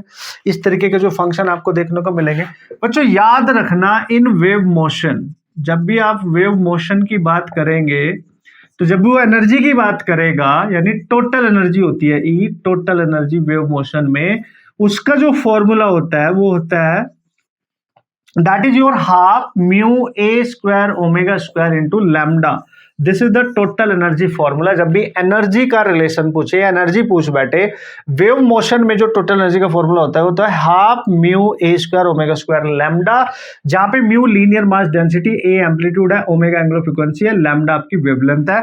तो अगर E1 E2 में इनमें रिलेशन निकालना, देखो दोनों वेव का एम्पलीट्यूड तो सेम हो गया, तो एम्पलीट्यूड तो सेम हो गया, इसको तो हटा ही दो। अब दोनों वेव का ओमेगा चेक कर लो। ओमेगा क्या है? Omega T. यहां पे इसका ओमेगा 1 इतना है और यहां पे डबल है, तो इसका मतलब ये ओमेगा स्क्वायर पे भी तो डिपेंड कर रहा है, और लीनियर मास डेंसिटी तो सेम ही है, उसको तो आप हटा ही देंगे। दोनों के दोनों जो वायर हैं उनकी लीनियर मास डेंसिटी सेम मान के चलेंगे, तो इसका मतलब E is also directly proportional to omega square guys. तो E1 ओवर E2 हम लिखेंगे that is omega 1 over omega 2 का होल स्क्वायर, ठीक है। तो ये ओमेगा 1 कितना है, दैट इज ओमेगा, और ये कितना है, दैट इज 2 ओमेगा, और इसका बन जाएगा होल स्क्वायर। तो यहाँ ओमेगा कैंसिल, 2 का स्क्वायर 4, क्रॉस मल्टीप्लाई कर दो तो ये 4 टाइम्स ऑफ E1 आएगा। This is 4 times of E1 I think. एक बार इसको आप चेक कर लेंगे, बाकी यही इसका आंसर बनने वाला है। And this is how you can understand, you can solve the problem guys, and this is the concept. Just remember this formula of total energy of wave in wave motion, बस ये याद रखना है आपने, ठीक है। टोटल एनर्जी ऑफ वेव है ये। ओके गाइज, चलो भाई अब चलेंगे हम नेक्स्ट क्वेश्चन, वो भी एक अमेजिंग डिक्टो आने के लिए। एक नंबर क्वेश्चन है, छोटे छोटे प्यारे प्यारे, लेकिन कंसेप्चुअली तो स्ट्रॉन्ग है ना। मजा आ रहा है कि नहीं, है ना। कोई भी डाउट है ना भाई, कमेंट करके पूछ सकते हो, और इस सीरीज को अच्छे से फॉलो करोगे, आपका ऐसे क्वेश्चंस अगर डिक्टो आपके टेस्ट में आ जाते हैं तो आपको ज्यादा तकलीफ होगी नहीं बाय द वे। दूसरी बात है, आपका माइंड इतना क्रिएटिव हो जाएगा, उसकी क्रिटिकल थिंकिंग इतनी स्ट्रांग हो जाएगी कि आपको अप्रोच करना आ जाएगा। अगर क्वेश्चन बदल के भी दे दिया गया, डेटा चेंज कर दिया, नया बना दिया, जब उस काइंड ऑफ क्वेश्चंस को आप, सिमिलर क्वेश्चंस को प्रैक्टिस करके जाते हैं, वो भी जेईई एडवांस के क्वेश्चन कर रहे हो, तो बड़ी बात है तुम्हारे लिए, और इनको प्रैक्टिस करोगे तो कॉन्फिडेंस तो आएगा भाई। तो बच्चों नेक्स्ट क्वेश्चन की कहानी मेरी जुबानी जल्दी से देख ली जाए। उसने बोला 2 pulses इन अ स्ट्रेच्ड स्ट्रिंग, 2 पल्स हैं whose centers are initially at 8 centimetre apart. कुछ इस तरीके का डायग्राम आपको देखने को मिल रहा होगा, दो पल्स इस तरीके से, एक पल्स इधर जा रही है 2 सेंटीमीटर पर सेकंड से और एक इधर आ रही है, देख लो इसके जस्ट अपोजिट है लेकिन स्पीड सेम है, 2 सेंटीमीटर पर सेकंड से दोनों एक दूसरे के अपोजिट आ रही है। और इनके जो सेंटर है मतलब इनके यहां से लेके यहां तक की जो डिस्टेंस है इनिशियली टोटल, वो डिस्टेंस है इनके बीच में 8 सेंटीमीटर, एक दूसरे से दूर है बट एक दूसरे के अपोजिट आ रही है, तो कहीं ना कहीं तो मिलेंगी भाई ये, ठीक है। The speed of each pulse is this, after 2 second total energy of pulse will be, वो पता क्या बोल रहा है, वो बोल रहा है आफ्टर 2 सेकेंड समय के बाद, ये इंस्टेंटेनियस कोई समय है 2 सेकेंड, बताओ इस पल्स की एनर्जी क्या होगी। अब यार एनर्जी तो टोटल होती है ना, और टोटल एनर्जी हमेशा kinetic energy plus potential energy का सम होती है, ये तो आपको समझते ही हैं आप सब। तो बोल रहे हैं कि 2 सेकंड के बाद ये जो पल्स ट्रेवल कर रही है एक दूसरे के opposite with the same speed, तो इस पूरे सिस्टम की जो एनर्जी बनेगी वो क्या होगी, दैट इज द, हमें पता है energy is the combination of kinetic and potential, तो हमारे को देखना पड़ेगा। तो आफ्टर 2 सेकंड ये वेव सेम स्पीड से कितनी डिस्टेंस कवर करेगी। सपोज करो हम इसकी डिस्टेंस कवर करेंगे और हमें पता है v इक्वल टू होता है डिस्टेंस अपॉन टाइम, तो d1 निकाल लेते हैं, तो d1 आएगा v इंटू टी, तो d1 इसकी स्पीड है 2, टाइम है 2, तो ये 4 सेंटीमीटर ही आएगा। तो यार अगर ये 4 सेंटीमीटर ट्रेवल करके कहीं यहाँ पहुंचेगी तो ये भी तो सेम स्पीड है, समय भी सेम है, तो ये भी यही पहुंचेगी। तो मतलब ये ऐसे नहीं दिखाई देगी ये भी यहाँ पहुंच रही ये भी यहाँ पहुंच रही, मतलब इनका डिस्प्लेसमेंट तो कहीं ना कहीं जीरो हो जाएगा, क्योंकि एक साथ सेम डिस्टेंस कवर करके एक दूसरे के ऊपर आएंगी, एक का डिस्प्लेसमेंट ऊपर पॉजिटिव है एक का नीचे है, तो ओवरऑल जो डिस्प्लेसमेंट आएगा इस वेव का आफ्टर 2 सेकंड दोनों एक दूसरे के अपोजिट होंगे एक साथ सेम डिस्टेंस कवर करके। तो आप देख सकते हो डिस्प्लेसमेंट एट एवरी पॉइंट इनका जीरो हो जाएगा। तो यानी इनका जो डिस्प्लेसमेंट होगा एट एवरी पॉइंट है ना, वो क्या हो जाएगा, क्योंकि एक ऊपर को है भाई, एक डाउन है, एक ऊपर, एक का प्लस एक का माइनस, दोनों का इक्वल है, तो displacement at every point will be zero. अगर displacement at every point zero हो गया तो ये चल रही है और मतलब काइनेटिक एनर्जी तो होगी लेकिन पोटेंशियल एनर्जी पूरी तरीके से जीरो होगी क्योंकि उनका डिस्प्लेसमेंट ही जीरो हो चुका है। आप समझ गए। तो दैट इज, मैं कह सकता हूं कि उनकी जो एनर्जी होगी वो जीरो तो नहीं होगी, प्योरली काइनेटिक होगी, यस, क्योंकि इसकी पोटेंशियल एनर्जी अब नहीं रही है ड्यू टू दिस डिस्प्लेसमेंट, क्योंकि एवरी पॉइंट पर जो डिस्प्लेसमेंट होगा वो जीरो हो चुका होगा। प्योरली पोटेंशियल तो नहीं होगी, पार्शियली काइनेटिक ये भी नहीं होगी, तो दैट इज प्योरली काइनेटिक। तो ये थोड़ा सा स्ट्रॉन्ग कॉन्सेप्चुअली प्रॉब्लम है, इसमें आपको समझना पड़ेगा। This is purely kinetic and this kind of problem जो आपको यहाँ पे अंडरस्टैंड करनी है, समझ लेनी है। ठीक है दोस्तों, धुरंधर खिलाड़ियों, बात समझ गए होंगे आप मेरी क्या कहने की मैं कोशिश कर रहा हूँ, एंड होप सो आप समझ गए होंगे। ठीक है, क्वेश्चन की को सॉल्व करने का तरीका। अब भाई लोग हम जो नेक्स्ट क्वेश्चन सॉल्व करने जा रहे हैं, ओके, हाँ ठीक है, बेस्ट प्रॉब्लम आएंगी, सम ऑफ द बेस्ट प्रॉब्लम। हालांकि सारे कॉन्सेप्ट जो हमें चाहिए थे एटलीस्ट वो हमने अच्छे से कवर कर लिए और धीरे धीरे सारे कॉन्सेप्ट आपके रिवाइज भी हो रहे हैं, उनका एप्लीकेशन करने को भी मिल रहा है और प्रॉब्लम भी सॉल्व हो रही है। ओके गाइस, क्वेश्चन को देख लेते हैं, थोड़ा अच्छा क्वेश्चन है, इसमें कोई शक नहीं है। A closed organ pipe of length L, ठीक है, एक पाइप आपका क्लोज्ड है, अभी मैंने आपको बताया था क्लोज्ड पाइप की जो फ्रीक्वेंसी है उसका फॉर्मूला होगा m-1 2n-1 v/4LC, क्लोज्ड वाले की जो लेंथ होगी, ठीक है। ओके, जिसकी लेंथ L दे रखी है वो अलग लिख लेंगे, मतलब इसकी क्लोज लेंथ जो है वो L दे रखी है। Organ pipe, open organ pipe contain gases of densities ρ1 and ρ2, दो पाइप है, एक ओपन है एक क्लोज्ड है, ठीक है। इसके अंदर जो गैस है उसकी डेंसिटी है भाई ρ1, और जो ओपन है बोथ एंड उसके अंदर डेंसिटी जो गैस होगी, जो भी गैस इसके अंदर वाइब्रेट कर रही है इसके अंदर, उसकी डेंसिटी है ρ2, ऐसे बोल रहा है। और ओपन के केस में जो फॉर्मूला होता है NV/ दैट इज 2L होता है, ये आपको पता ही होगा। इतना सा इसमें हमने लिख लिया, information that is given in the question. And the compressibility of gas are equal in both pipes, ध्यान देना, कंप्रेसिबिलिटी मान लिया इसकी C1 है C2 है, लेकिन उसने क्लियरली बोला है कि दोनों की कंप्रेसिबिलिटी सेम होगी। और अब समझो कंप्रेसिबिलिटी क्या होती है, याद रखना 1/b होती है, यानी बल्क मॉड्यूलस का इनवर्स जो होता है उसी को कंप्रेसिबिलिटी कह देते हैं सिंपली, यानी कंप्रेसिबिलिटी हमेशा 1/b होती है and b is the bulk modulus, और ये दोनों की सेम दे रखी है, तो इसका यूज बहुत बेहतरीन यहाँ पे होने वाला है। अच्छा, अगर दोनों की सेम कंप्रेसिबिलिटी है मतलब दोनों के लिए b सेम होगा, बल्क मॉडुलस सेम हो गया, ले बात बन गई हमारी। अब क्या पूछ रहा है, both pipes are vibrating in their first overtone. अब यहाँ पे एक लैंग्वेज यूज हुई है, फर्स्ट ओवरटोन। बच्चों फर्स्ट ओवरटोन का मतलब होता है, अब यहां पे अगर ओवरटोन लिखोगे एन की वैल्यू 1 के बाद जस्ट जो नंबर आएगा वो फर्स्ट ओवरटोन का होता है, यानी फर्स्ट ओवरटोन लिखने के लिए आपको एन यहाँ पे 2 लिखना पड़ेगा। तो जो फ्रीक्वेंसी आएगी फर्स्ट ओवरटोन की वो 3v/4l आएगी यहाँ पे, और यहाँ पे फर्स्ट ओवरटोन की जो फ्रीक्वेंसी आएगी n इक्वल टू 2 लिखना पड़ेगा 1 के बाद, है ना। तो यहाँ पे जो फ्रीक्वेंसी आएगी इसकी वो आ जाएगी आपकी v/2 से 2 कैंसिल हो जाएगा, v/l आ जाएगी। ये इसकी फ्रीक्वेंसी आ जाएगी फर्स्ट ओवरटोन की, समझ गए। So with the same frequency, उसने बोला both the pipes are vibrating in their first overtone with the same frequency. Length of open pipe की लेंथ बताओ, क्योंकि क्लोज्ड वाले की दे रखी है तो इसको एल नोट मान लेंगे। और दोनों फ्रीक्वेंसी को उसने बोला है कि जो फर्स्ट ओवरटोन की फ्रीक्वेंसी वो इक्वल है, तो आपने पहली जो क्लोज्ड वाली है और जो ओपन वाली है उसको इक्वल करना है। ये क्लोज्ड वाली है और ये ओपन वाली है, तो ये आई 3v/4l और ये आई है बच्चों आपकी v/l0। ठीक है भाई लोग, एनीथिंग एल्स जो हमारे को यहाँ पे चाहिए, लेकिन हमें वेलोसिटी नहीं पता यार। इसमें वेलोसिटी क्या होगी, लेट्स सी v1 और यहाँ पे v2 मान लो, क्योंकि वेलोसिटी हमारे को नहीं पता है। ठीक है, इसको v2 मान लो, है ना। जो क्लोज्ड में गैस की वेलोसिटी होगी वो v1 है, ये v2 है। अब हमें L0 निकाल लो, देखो L0 आपका आ जाएगा that is v2/v1 into 4/3।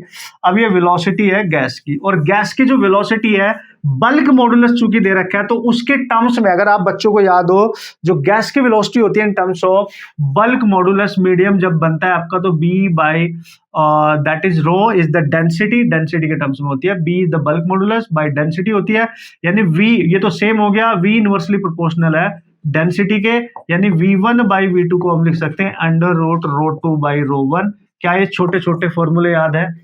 Yes.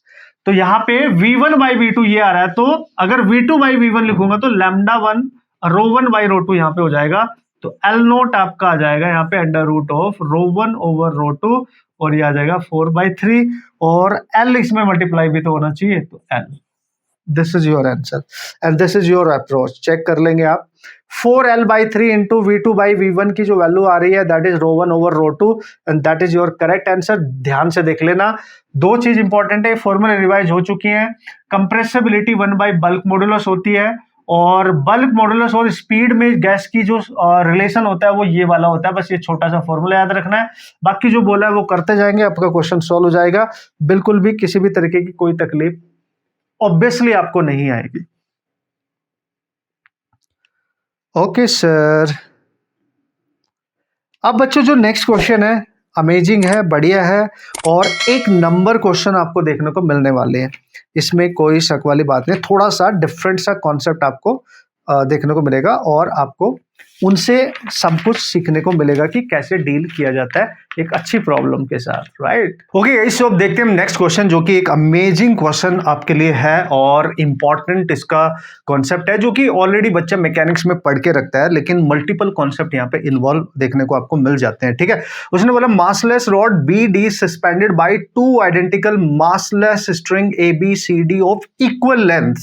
सबसे पहले आप डायग्राम देख लेंगे इसका, कि सपोज करो ये कोई सपोर्ट है और एक स्ट्रिंग ये है और एक स्ट्रिंग ये है, दोनों की लेंथ सेम है, ठीक है, और एक मासलेस रॉड को इन दोनों स्ट्रिंग की हेल्प से ऐसे हैंग कराया गया है, मतलब रॉड का इटसेल्फ कोई मास नहीं है, और जो स्ट्रिंग्स हैं उनकी लेंथ भी सेम है गाइस, ठीक है, स्ट्रिंग्स जो है उनकी लेंथ सेम है, और यहाँ पे कहीं उसने there is a block of mass m which is suspended at point P such that BP is equal to x। मतलब अगर ये B पॉइंट है और ये D पॉइंट है जहां पे रॉड को कनेक्ट किया गया है, और यहाँ पे स्ट्रिंग को फिक्स कर दिया गया, that is A point and that is your C point. तो यहाँ पे एक मास को हैंग कराया गया है जिसका वेट आप देख सकते हो m है, यानी मास जिसका m है, और यहां से यहां तक की जो डिस्टेंस है वो x है, ये पॉइंट P है। रॉड की अगर टोटल लेंथ मैं L मान लेता हूं, स्मॉल l, तो अगर इस एंड से, मतलब ये जो पहला स्ट्रिंग है, स्ट्रिंग 1 स्ट्रिंग 2, ऑब्वियसली स्ट्रिंग है उस पर वेट लटकाया गया तो स्ट्रिंग में एक टेंशन क्रिएट हो जाएगा, दैट इज T1, और इधर भी एक टेंशन क्रिएट हो जाएगा, दैट इज T2। इतनी बात आपको समझ लेनी है, क्योंकि रस्सी के ऊपर स्ट्रिंग में अगर कोई वेट हैंग कराया गया तो ऑब्वियसली वहां पे टेंशन बनेगा स्ट्रिंग में, राइट, जो मिलके इस पूरी रॉड के इस ब्लॉक के साथ इसको बैलेंस कर रहा होगा। ओके सर, अगर इसकी लेंथ L है तो B एंड से ये मास लटकाया गया x डिस्टेंस पे, तो D एंड से कितने डिस्टेंस पे होगा, तो यहां पे आप देख सकते हैं L माइनस एक्स। अब सिचुएशन क्या है, if fundamental frequency of left wire is twice the fundamental frequency of right wire, ये लेफ्ट वायर है, ये राइट वायर है, वो कह रहा है अगर इसकी फ्रीक्वेंसी जो लेफ्ट वाला है वो डबल है जो राइट वाला है उसकी फ्रीक्वेंसी की, और दोनों वायर हैं और दोनों वायर आइडेंटिकल हैं, इसका मतलब दोनों में जो मास होगा, लेंथ होगी, वो सेम रहेगी, इक्वल लेंथ है, उसने बोला ही है। तो उसने बोला इस वायर में जो भी वेव क्रिएट होगी ना और इसमें जो भी वेव बनेगी, इसकी फ्रीक्वेंसी जो होगी वो इस वाले वायर में जो वेव बनेगी उसकी फ्रीक्वेंसी की डबल है, ऐसे बोला है उसने। तो find the value of x, तो बताओ ये x कितना है, मतलब B एंड से डिस्टेंस x कितनी होगी जहां पे ये ब्लॉक आपने हैंगिंग पोजीशन में रखा है। Hope so you guys understood the question, the language of the question. अब हमें x निकालना है, our main target is to find the value of x। अब उसके लिए कंडीशन दी है फंडामेंटल फ्रीक्वेंसी, और गाइज ये वायर बोथ एंड फिक्स्ड है, और फिक्स्ड एंड वायर में जो स्ट्रेच्ड वायर होता है उसमें जो फ्रीक्वेंसी होती है उसका फॉर्मूला क्या होता है, आप सब बच्चों को पता है, ये होता है that is n/2l under root of t by mu. n number of mode of vibration किसकी बात कर रहा है, क्योंकि फंडामेंटल की बात कर रहा है तो n तो हम यहाँ पे 1 ही ले लेंगे, लेंथ उस वायर की, और t इज द टेंशन, और mu is the mass density, mu is the mass density, ठीक है। Okay sir, mu is the mass density, fundamental frequency of this, ठीक है, हो जाएगा। देखो अब हम क्या करेंगे, डबल है तो F1, देखो लेंथ दोनों की सेम है, जब मैं यहां लिखूंगा ना 1/2l अंडर रूट, टेंशन अलग अलग होगा T1 बाय म्यू, एक जैसे मटेरियल के बने हैं तो म्यू यानी लीनियर मास डेंसिटी तो सेम ही रहेगी, और इक्वल टू आ जाएगा 2 × 1/2l अंडर रूट T2 लिख दो बस, और म्यू भी सेम रहेगा। आप देख सकते हो सब कैंसिल हो रहा है गाइज, और ये म्यू भी कैंसिल होगा, यहाँ पे अंडर रूट T1 बचेगा, यहाँ पे 2 × अंडर रूट T2 बचेगा, taking square on both side, तो जो T1 आ रहा है 4 टाइम्स आ रहा है टेंशन ऑफ T2। एक रिलेशन तो ये बन गया, टेंशन इन द स्ट्रिंग का रिलेशन बन गया। अब आप बोलोगे सर यही क्यों कर रहे हो, क्योंकि कंडीशन दे रखी थी, वहां से यही रिलेशन बनेगा ना भाई। अब हमें फोकस करना है कि x कैसे निकाले, तो ये जो टेंशन है इस पॉइंट पे ऐसे काम कर रहा है, और इस टेंशन की इस पॉइंट से जो परपेंडिकुलर डिस्टेंस है देखो 90 डिग्री पे, वो x है, तो टॉर्क मेथड यूज किया जा सकता है। यहाँ पे T2 काम कर रहा है और यहाँ से जो 90 डिग्री पे डिस्टेंस है पॉइंट P की, वो L माइनस एक्स है, तो force into perpendicular distance that is the torque. ऐसा कोई भी क्वेश्चन आएगा, उसने बोला है कि भाई हम यहां मान लेंगे कि this system is in equilibrium, and अगर ये इक्विलिब्रियम में है तो इस पॉइंट के अबाउट टॉर्क निकाल लो, क्योंकि जब इस पॉइंट के अबाउट निकालोगे तो ये इसका जो टॉर्क होगा, क्योंकि ये जो वेट है, ये mg जो वेट होगा वो इसी पॉइंट पे काम कर रहा है, यानी कोई फोर्स उसी पॉइंट पे अगर एक्ट करे जिसके अबाउट घूमना है तो उसका टॉर्क ऑब्वियसली 0 हो जाता है। तो हमें इसको भी हटाना है, हमें टेंशन का रिलेशन लाना है केवल। तो जब मैं निकालूंगा, है ना, आपने लिखना है कैलकुलेटिंग टॉर्क, बच्चों आपने लिखना है calculating torque about point, you can say that is P, इस पॉइंट के अबाउट। तो टॉर्क आप सबको पता है, इसका टॉर्क इसके अबाउट क्या होगा, फोर्स ऊपर है, पॉइंट ये है, तो देखो फोर्स ये इसको ऐसे घुमा देगा, इसका टॉर्क ऊपर है, ये ऐसे घुमा देगा, और नेट इक्विलिब्रियम में इसके अबाउट नेट टॉर्क क्या होगा आपका, इक्विलिब्रियम में सेट करके आप इक्वल कर देंगे। तो इसका टॉर्क होगा force into perpendicular T1 × x must be equal to इसका torque T2 × L minus X. देख लो, तो भाई T1 की वैल्यू यहां पुट कर दो 4T2, ये रहा 4T2, क्योंकि x वाले टर्म्स यहां से आ जाएंगे, और T2 यहां पे आ जाएगा L माइनस एक्स, T2 से T2 cancel, that is 4x guys, ये L माइनस एक्स, x इधर लेके आओ तो 5x हो रहा है, और ये बन रहा है आपका L, तो x की वैल्यू आ रही है बच्चों L/5, यानी ये जो मास लटकाया गया इसकी टोटल लेंथ का 1/5 डिस्टेंस पे है from end B, that is the distance of x, and this is how you can understand the concept, you can approach to solve the kind of problem. मेरे ख्याल से कोई दिक्कत होनी नहीं चाहिए। एक टॉर्क का मेथड यूज हो गया, एक जो आप वेव पढ़ रहे हो वेव वाला मेथड यूज हो गया, फ्रीक्वेंसी वाला फॉर्मूला, तो वो आप कर लेंगे। नेक्स्ट क्वेश्चन ऑल्सो बहुत अमेजिंग, बहुत शानदार है भाई लोग, एक नंबर क्वेश्चन है। इस टाइप के क्वेश्चन काफी पूछे जाते रहे हैं, लेकिन ये भी एक बेहतरीन प्रॉब्लम है। उसने बोला transverse wave sinusoidal wave move along a string in positive x direction, जो कि एक स्नैपशॉट भी दे रखा है, उसका एक डायग्राम आपको दे रखा है कि एक वेव ऐसे चल रही है, ऐसे, ठीक है।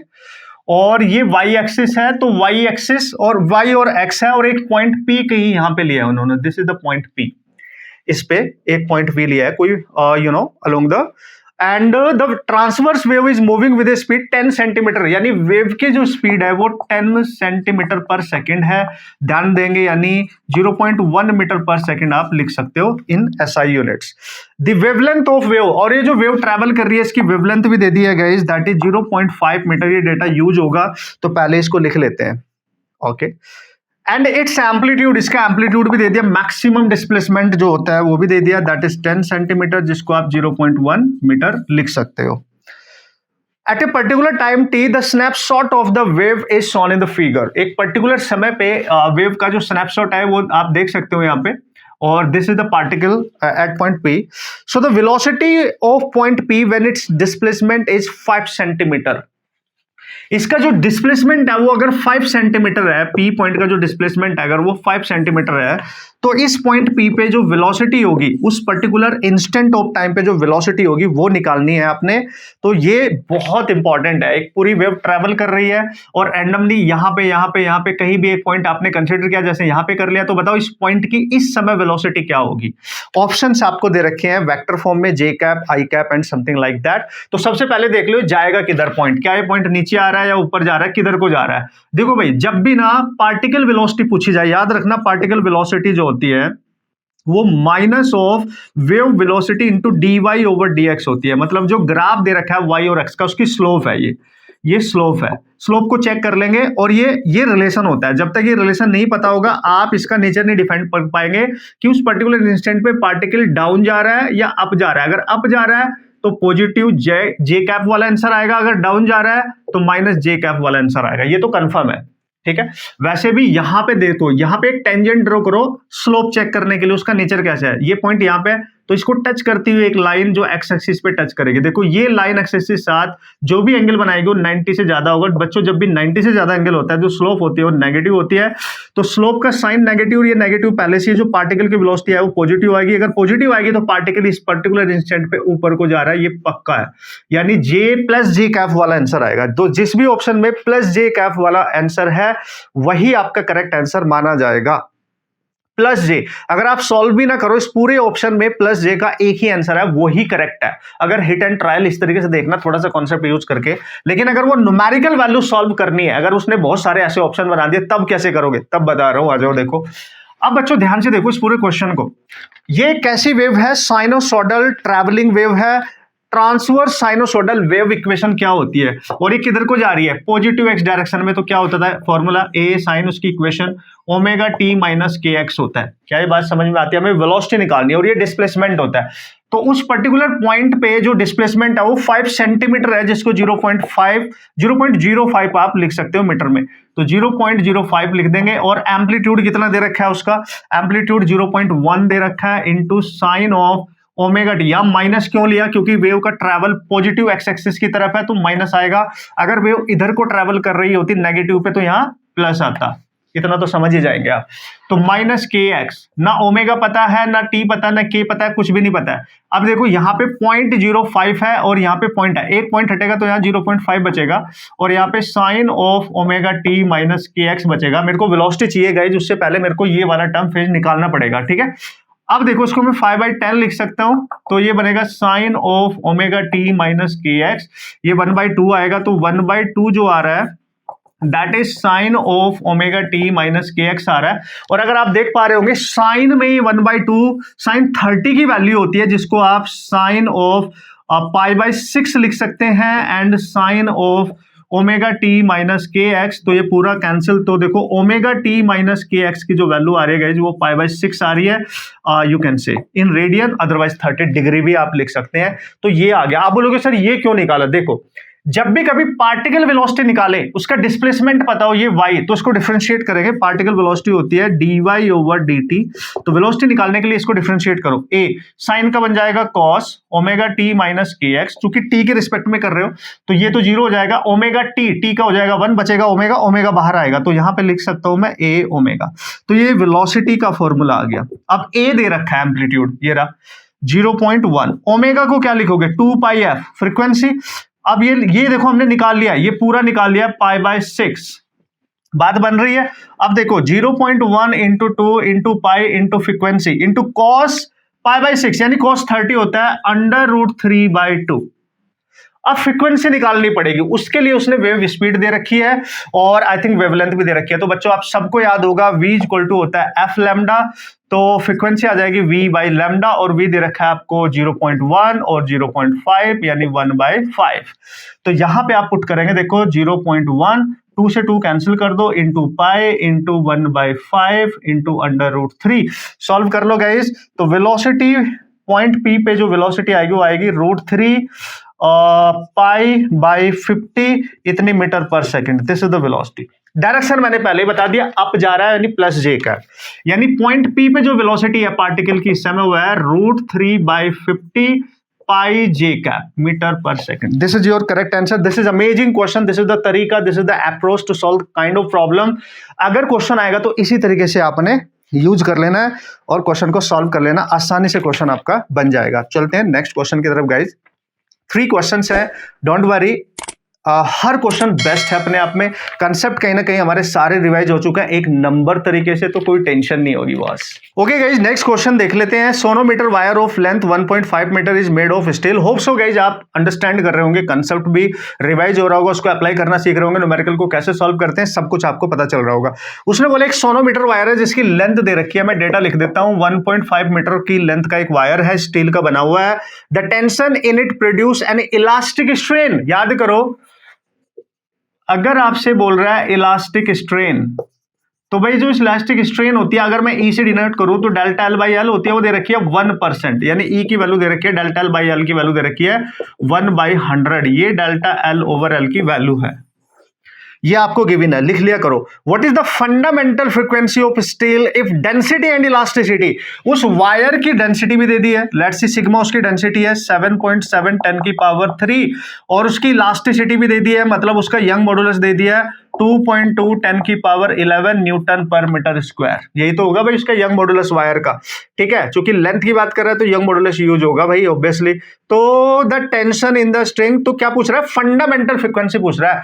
और बच्चों आप सबको पता है वायर में जो फंडामेंटल फ्रीक्वेंसी बनेगी उसका फॉर्मूला क्या होगा, n/12 √T/μ। और फंडामेंटल है तो n की वैल्यू कितनी बार तो कर लिया अब आपने, ठीक है।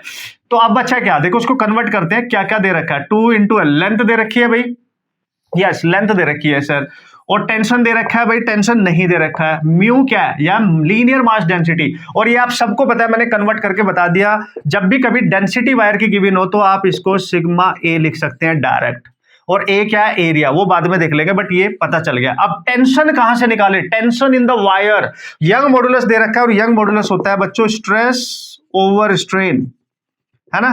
तो Young modulus is equal to stress क्या होता है, फोर्स अपॉन एरिया, फोर्स का काम कौन कर रहा है, टेंशन, और बाय एरिया, और डिवाइड में स्ट्रेन, स्ट्रेन पूरी दे रखी है कितनी, delta upon L, that is 1%, that is 1/100, ये तो पूरी 1/100 दे रखी है, तो ये बनेगा T × 100 over A।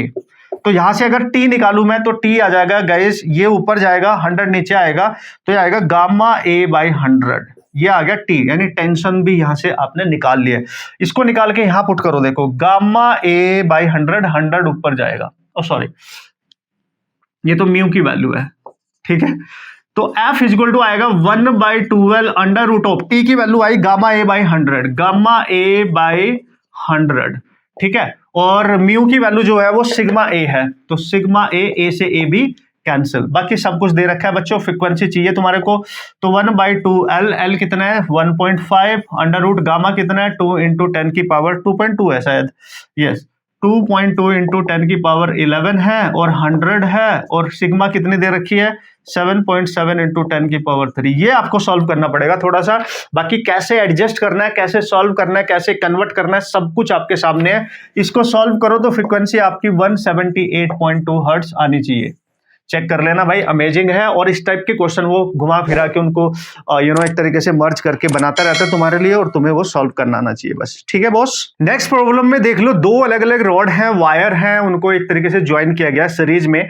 Wire of length 2L is made by joining 2 wires, है ना। एक पूरा वायर को 2 वायर से ज्वाइन करके बनाया गया, तो एक वायर आपको इस तरीके से पतला सा दिख रहा होगा, एक थोड़ा सा वायर आपको यहाँ पे मोटा सा दिख रहा होगा, आप देख लो, ठीक है। इसकी लेंथ, ये वायर ए है, ये बी है, इसकी लेंथ एल है और दोनों की लेंथ एल है क्योंकि टोटल लेंथ आपकी 2L है। ओके, यहाँ पे इनका ज्वाइंट है, this is the joint. Okay, same length है दोनों की बट डिफरेंट रेडियस है। ऑब्वियसली इसकी जो रेडियस है वो r है और इसकी जो रेडियस है वो 2r है। And made of same material, material भी सेम है, मतलब उनकी डेंसिटी भी सेम है, सिग्मा 1 इक्वल टू सिग्मा 2, दोनों की डेंसिटी सेम है। It is vibrating eight A frequency such that the joint of the two wires form a node, मतलब ये ज्वाइंट है, यहाँ पे नोड बन रहा है, ठीक है, यहाँ पे नोड बन रहा है, ध्यान देंगे यहाँ पे नोड बन रहा है, ठीक है, जहां पे एम्पलीट्यूड मिनिमम 0 हो जाता है, ठीक है। It is vibrating at a frequency such that the joint of the two wires forms a node if the number of antinode in wire A, अगर इसमें एंटीनोड है वायर ए में कितने P और इसमें जो एंटीनोड बनेंगे वो Q बनेंगे, तो इनका रेशियो बताओ। तो हमें पता है वायर में फ्रीक्वेंसी का फॉर्मूला क्या होता है, अभी अभी लिखा था n/2L √T/μ, ज्वाइंट पे ही नोड बनेगा, बाकी एंटीनोड बन रहे हैं, मतलब ये number of mode of vibration ही तो होते हैं, तो बस ये फ्रीक्वेंसी है और ये वायर ज्वाइंट पे नोड बन रहा है, इस तरीके से दोनों वाइब्रेट कर रहे हैं, दोनों की फ्रीक्वेंसी को इक्वल कर दो, पहले वायर की फ्रीक्वेंसी इक्वल टू दूसरे, तो पहले वायर का जो P है एंटीनोड, तो P लिख देंगे /2L, लेंथ सेम है और अंडर रूट बनेगा T और T टेंशन सेम है, म्यू को μ1 मान लेंगे क्योंकि अलग अलग रेडियस है तो इस यहाँ पे रेडियस आएगी, और यहाँ पे लिखेंगे Q और बाय लिखेंगे 2L, under root T same रहेगा और यहाँ पे μ2 लिख देंगे, तो भाई लोग ये पूरा cancel, taking square on both side, तो ये P स्क्वायर हो जाएगा और ये T/μ1 हो जाएगा और यहाँ पे Q स्क्वायर हो जाएगा और ये T/μ2 हो जाएगा, T भी आपका कैंसिल कर दो, तो P/Q चाहिए तुम्हारे को, तो देख लो P/Q अगर स्क्वायर हटाओगे तो μ1 ऊपर जाएगा, तो μ1 अपॉन μ2, और आप सब बच्चों को बताया μ इक्वल टू होता है सिग्मा A और सिग्मा πr² होता है, और सिग्मा दोनों का सेम है, तो सिग्मा सेम है πr1² होगा, सिग्मा सेम है πr2² होगा, ये पूरा कैंसिल हो जाएगा गाइज। अच्छा, रूट भी तो है, इस पे रूट भी तो है, तो ये कैंसिल होके क्या बचेगा, P/Q, यानी number of antinodes in first wire, number of antinode in second wire, that is directly depend upon radius, तो ये रेडियस के डायरेक्टली प्रोपोर्शनल आ रहा है, देख लो रेडियस पहले की आ रहा है और दूसरे की 2 आ रहा है, तो 1/2 इज द आंसर। बस सिंपल है, इस तरीके से आपने सॉल्व करना है क्वेश्चन, कोई ज्यादा दिक्कत वाली बात नहीं आएगी, ऐसी प्रॉब्लम आएंगे तो इस तरीके से आप हैंडल कर सकते हैं guys, don't worry. Last question है लेकिन अमेजिंग है, बहुत बार इस टाइप का क्वेश्चन एग्जाम में पूछा जाता है, आगे पूछा जाता रहेगा, and these all are the problems of JEE advance and mains, that is super important to all of you, भी आपने प्रैक्टिस करना, पूरा कॉन्फिडेंस के साथ आप जाएंगे अपने एग्जाम के क्वेश्चन को क्रैक करने के लिए, तो आपको डर बिल्कुल भी नहीं लगेगा after completing this lecture, right. Okay, this is the last problem, that is amazing problem, इसमें कोई शक नहीं है, देख लो आप क्वेश्चन को पढ़ लो, समझ लो, उसका डायग्राम एक बार बना लेना, फिर देखना उसकी मैकेनिक्स क्या है, उसके बिहाइंड कॉन्सेप्ट क्या है। Uniform thin rope of length 12 metre and mass 6 kg hangs vertically from a rigid support, अगर ये आपकी रिजिड सपोर्ट है तो एक रोप यहाँ पे ली है और इस रोप का इटसेल्फ जो वेट है वो 6 kg इसका मास है, इसकी जो टोटल लेंथ है वो 12 मीटर की है, ठीक है sir, and rigid support and A block of mass 2 kg attach free and पे, यहाँ पे एक 2 kg का ब्लॉक अटैच कर दिया गया है, दैट इज 2 kg और इसका खुद का मास भी 6 kg है। अगर इस पॉइंट पे बात करेंगे तो टोटल कितना वेट हैंग कर रहा है, रोप का वेट भी है और इसका भी है, तो यहाँ पे टोटल वेट आएगा 6 यानी 8g, इतना न्यूटन टोटल फोर्स यहाँ पे आपको देखने को मिल रहा है, यानी यहाँ पे जो इसकी वजह से जो टेंशन यहाँ पे क्रिएट होगा वो भी मान सकते हो आप। लेकिन अगर इसके लोअर एंड पे देखोगे, इसके नीचे केवल 2g है, तो यहाँ पे जो टेंशन क्रिएट होगा वो इसकी वजह से क्रिएट होगा केवल, यानी ये टॉप पॉइंट पे जो टेंशन होगा टी पे वो होगा 8g यानी 80, और यहां पे जो टेंशन होगा लोअर एंड पे वो होगा 20, है ना, ये आप समझ जाएंगे, ठीक है। ओके, तो उसने बोला transverse short wave train of length wavelength 6 centimetre is produce at the lower end of the rope, यहां पे एक वेव प्रोड्यूस होती है यहाँ लोअर एंड पे और वो चलते चलते चलते चलते यहां से टॉप पे पहुंच जाएगी, तो जब वो लोअर एंड से प्रोड्यूस हो रही है तो वहां पे उसकी जो वेवलेंथ है उसको λ1 लिख देता हूं, दैट इज 6 सेंटीमीटर, जब वो लोअर एंड पे जब टॉप पे पहुंचेगी that is λ2, let's see. So what is when it is reaches at the top of the rope, what is the wavelength of the wave train, ये जो wave travel कर रही है जब टॉप पे पहुंचेगी तब बताओ वेवलेंथ क्या होगी, बॉटम पे कितनी है 6 है, तो ultimately this is the question of wavelength. और आपको बताइए रस्सी में वेव बन रही है और रस्सी में स्पीड क्या होती है, √T/μ होती है, म्यू तो पूरी लेंथ एक ही है, मतलब एक ही रोप है तो उसका म्यू तो कांस्टेंट ही हो जाएगा, मतलब जो स्पीड है वो रस्सी में टेंशन के डायरेक्टली प्रोपोर्शनल हो रहा है। बच्चों आप सबको पता है स्पीड होती है f λ और फ्रीक्वेंसी कांस्टेंट रहेगी, वो तो चेंज नहीं होगी ऑब्वियसली। तो यहां पे v की जगह मैं लैम्डा डायरेक्ट लिख सकता हूं, जो कि डायरेक्टली प्रोपोर्शनल है to tension in the string. Bottom पे टेंशन क्या है, टॉप पे क्या है वो देख लेना, यानी lambda 1 at bottom over lambda 2 eight top and tension at bottom and tension eight top, बस पुट कर दो टेंशन, वो मैंने बता दिया है। बॉटम पे टेंशन आएगा 20 क्योंकि केवल इतना वेट काम कर रहा होगा, और टॉप पे टेंशन जब आएगा तो सारा वेट उसके नीचे है तो पूरा पूरा काम कर रहा होगा। तो देख लो ये 1/4 आ रहा है, यानी 1/2 आ रहा है। क्रॉस मल्टीप्लाई करोगे तो लैम्डा 2 लैम्डा 1 का डबल है, यानी टॉप पे जो जाएगी, ये टॉप की वेवलेंथ है, जब वो यहां पे पहुंच जाएगी तो वो डबल है जब बॉटम से चली थी। And what is that, this is 6 centimeter, यानी 6 and that is 12 centimeter. This is the case and this is the concept, this is the approach. इस तरह के क्वेश्चन आएंगे तो आराम से आप क्वेश्चन को हैंडल कर सकते हैं। एंड ऑल दीज प्रॉब्लम्स हमने इनको कंप्लीट कर लिया है। ये शीट है, एक बार फिर से आप इसको डाउनलोड करके रखेंगे अपने पास बॉस, ठीक है। प्रैक्टिस करेंगे, डाउट आएगा मेरे को बता देंगे, लेकिन दिस इज द चैप्टर जो आपने कंप्लीट कर लिया बहुत स्ट्रांगली।